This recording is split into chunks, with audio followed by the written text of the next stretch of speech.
नमस्कार। आज बात करते हैं एक ऐसी बिजनेस पिच की जिसने भारत के सोने के सदियों पुराने मार्केट को बदलने का वादा किया। लेकिन सवाल यह है कि क्या यह सच में एक क्रांतिकारी आइडिया था या फिर एक बहुत बड़ा और खतरनाक जुआ। आइए इसी को समझने की कोशिश करते हैं। 21 दिन में पैसा डबल, ये लाइन तो हम सबने कहीं ना कहीं सुनी ही है ना। एक ऐसा वादा जो सुनने में इतना अच्छा लगता है कि यकीन ही नहीं होता। और मजे की बात यह है कि इस बिजनेस पिच की शुरुआत भी इसी लाइन से हुई थी। लेकिन यह सिर्फ ध्यान खींचने के लिए नहीं था। नहीं, बिल्कुल नहीं। ये तो एक तरीका था उस असल प्रॉब्लम को सामने लाने का जिसे ये फाउंडर्स सॉल्व करने निकले थे। तो पहले ये समझते हैं कि ये प्रॉब्लम आखिर है क्या। भारत का जो इतना बड़ा सोने का बाजार है उसमें दिक्कत कहाँ पर है। 25,000 टन। जी हाँ, इतना सोना तो हम भारतीयों के घरों में रखा है, एक अनुमान के मुताबिक। अब इस नंबर से ही अंदाजा लगाया जा सकता है कि ये मार्केट कितना बड़ा है और क्यों यहाँ इनोवेशन का इतना स्कोप है। तो लोग सोने में बचत करते कैसे हैं? देखिए, एक बहुत पॉपुलर तरीका है 10+1 स्कीम। इसमें होता क्या है कि आप 10 महीने तक अपने ज्वेलर को पैसे देते हैं और 11वें महीने की किश्त ज्वेलर अपनी तरफ से डाल देता है। सुनने में तो ये काफी अच्छा लगता है ना? लेकिन इसमें कुछ बड़ी दिक्कतें। असल प्रॉब्लम यह है कि पैसा एक ही ज्वेलर के पास अटक जाता है, मतलब फंस जाता है। आप उसे कैश में निकाल नहीं सकते। अगर कहीं और अच्छी डिजाइन दिख गई तो आप ज्वेलर भी नहीं बदल सकते। मतलब पूरे 1 साल के लिए आप बंद गए। कस्टमर के लिए कोई फ्लेक्सिबिलिटी है ही नहीं। तो बस इन्हीं सारी दिक्कतों को दूर करने के लिए इन एंटरप्रेन्योर्स ने एक डिजिटल सॉल्यूशन पेश किया जिसका नाम था प्लस ऐप। तो ये प्लस ऐप है क्या? ये एक ऐसा डिजिटल प्लेटफॉर्म है जो पूरे प्रोसेस को ही बदल देता है।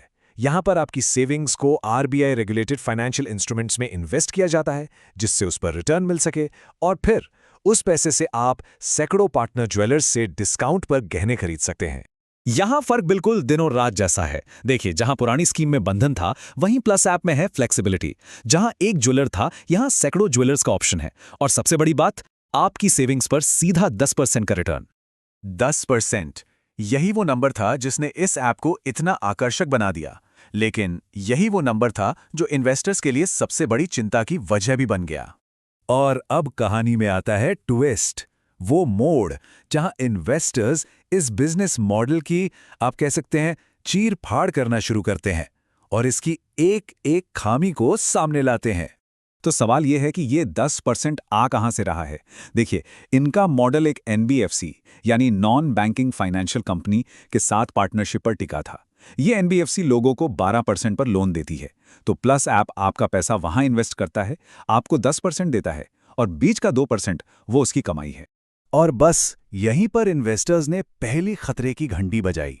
उनका कहना था कि 12% का रिटर्न मतलब बहुत बहुत ज्यादा रिस्क, क्योंकि इसका सीधा सा मतलब है कि वो एनबीएफसी ऐसे लोगों को लोन दे रही हैं जिनसे पैसे वापस आने का खतरा बहुत ज्यादा है, खासकर तब जब वो एक नई एनबीएफसी हो।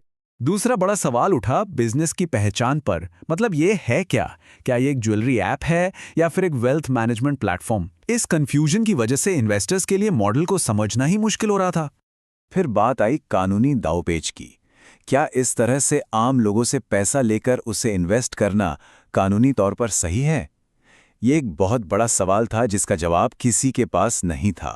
और आखिर में शायद सबसे बड़ा सवाल, क्या टारगेट ऑडियंस, मतलब घरों में बचत करने वाली महिलाएं, अपने बरसों पुराने भरोसेमंद ज्वेलर को छोड़कर इस नए डिजिटल ऐप पर भरोसा करेंगी? ये सीधा सवाल था प्रोडक्ट के मार्केट में फिट होने पर। क्या वो भरोसे के ऊपर रिस्क को चुनेंगी? इतने सारे सवाल, इतने सारे रिस्क, इसके बावजूद एक इन्वेस्टर ऐसा था जिसे एक अलग ही तस्वीर नजर आ रही थी। उन्होंने 40 करोड़ की वैल्यूएशन पर 1.5% इक्विटी के लिए 60 लाख रुपए ऑफर किए। जी हां, इतने सारे रिस्क के बावजूद उन्हें एक ऐसा मौका दिखा जो बाकी लोग देख ही नहीं पाए। इस इन्वेस्टर का नजरिया एकदम अलग था। उनके लिए असली खेल 2% कमीशन का था ही नहीं, असली वैल्यू थी फ्लोट में। अब ये फ्लोट क्या है? ये वो पैसा है जो कस्टमर्स ने जमा तो कर दिया पर अभी तक खर्च नहीं किया है। उस बड़े से पैसे के पूल को मैनेज करना अपने आप में एक बहुत बड़ा बिजनेस बन सकता है। जैसा कि उन्होंने समझाया, अगर प्लस ऐप काफ़ी सारे ज्वेलर्स के साथ टाई अप कर लेता है तो ये एक फ्लोट बिजनेस बन जाता है।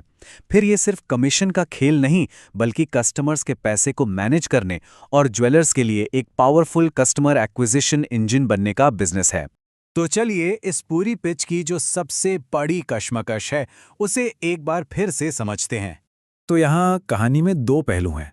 एक तरफ कस्टमर के लिए एक ज़बरदस्त प्रोपोजिशन है, हाई रिटर्न, फ्लेक्सिबिलिटी और चॉइस, और दूसरी तरफ एक ऐसा बिजनेस मॉडल है जो हाई रिस्क, कानूनी अनिश्चितता और एक कंफ्यूजिंग पहचान पर खड़ा है।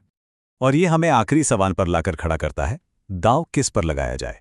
एक शानदार यूजर एक्सपीरियंस पर, भले ही उसका आधार जोखिम भरा हो, या फिर एक सुरक्षित लेकिन शायद कम इनोवेटिव बिजनेस पर?